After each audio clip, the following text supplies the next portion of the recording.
tentang masalah keuangan. Pak, bisa nggak Pak kalau masalah keuangan diserahkan kepada Yesus? Jelas bisa. Satu kali Petrus bertemu dengan Yesus setelah mencala ikan di pantai. Dan semalam-malaman dia tidak dapat ikan, saudara-saudara. Lalu Yesus datang kepadanya dan memberikan perintah. Bawa perahumu ke tempat yang lebih dalam. Lalu tebarkan jalamu di sebelah kanan. Petrus berkata, Tuhan, semalam-malaman kami sudah mencala ikan di semua area danau ini. Tapi kami tidak menemui ikan sama sekali. Tidak mendapatkan satu potong pun ikan. Tapi karena Tuhan yang menyuruhnya, saya akan melakukannya juga. Dia tebarkan jala dan dalam sekejap jalannya penuh dengan ikan. Ini adalah masalah keuangan, saudara. Masalah pekerjaan. Mungkin saudara berkata, Tuhan, pekerjaanku punya masalah. Sekarang ini di tengah pandemi corona, ada banyak yang gajinya dipotong, ada banyak yang di PHK, katanya saudara-saudara, yang usahanya menjadi kesulitan. Apakah bisa semua ketidakbaikan ini kita bawa ke dalam tangan Tuhan Yesus? Jelas bisa.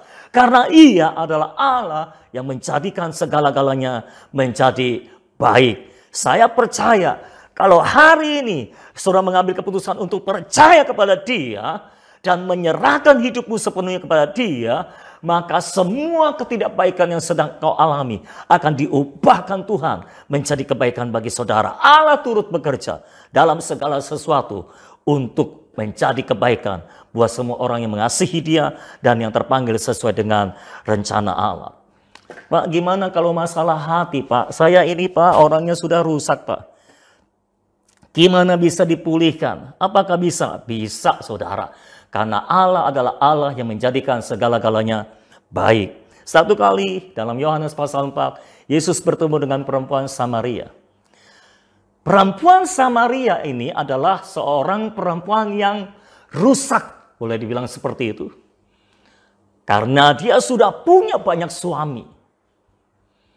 Bahkan suami yang terakhir pun bukan suaminya.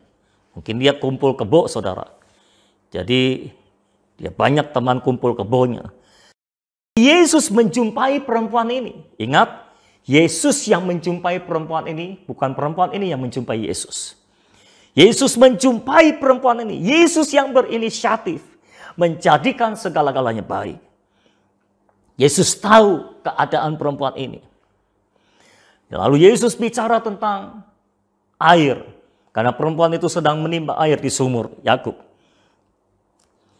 Penyebab mengapa perempuan ini melakukan apa yang dia lakukan.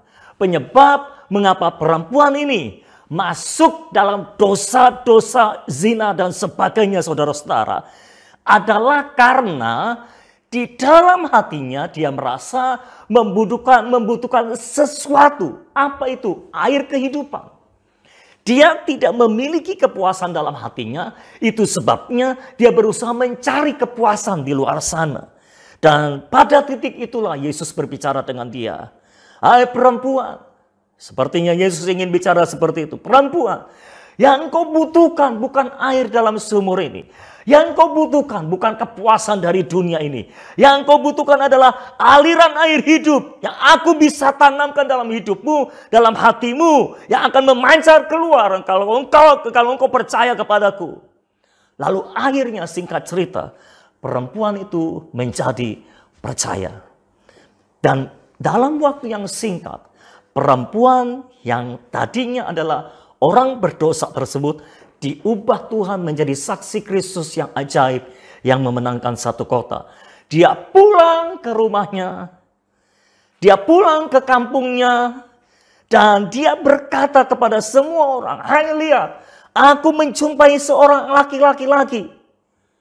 Ketika perempuan ini bicara tentang aku menjumpai seorang laki-laki lagi, mungkin orang berpikir laki-laki mana lagi? Lalu dia berkata, tapi laki-laki ini berbeda. Ini Mesias, ini Kristus yang diurapi, ini Yesus Kristus yang bisa memberikan kepuasan dalam hidupku, yang selama ini aku tidak dapati, yang selama ini aku tidak dapati walaupun aku mencarinya ke seluruh dunia. Tapi ketika aku berjumpa dengan Yesus, aku menerima air hidup itu. Aku menerima kepuasan dalam batinku. Sehingga aku tidak perlu mencari kepuasan di tempat yang lain lagi. Itulah laki-laki itu, yaitu Yesus Kristus. Haleluya. Masalah apapun akan dijadikan baik oleh Tuhan. Saya nggak peduli berapapun rusaknya hidupmu. Di tangan Yesus, kalau engkau menyerahkan hidupmu ke dalam tangan Yesus, Yesus menjadikan segala-galanya menjadi baik.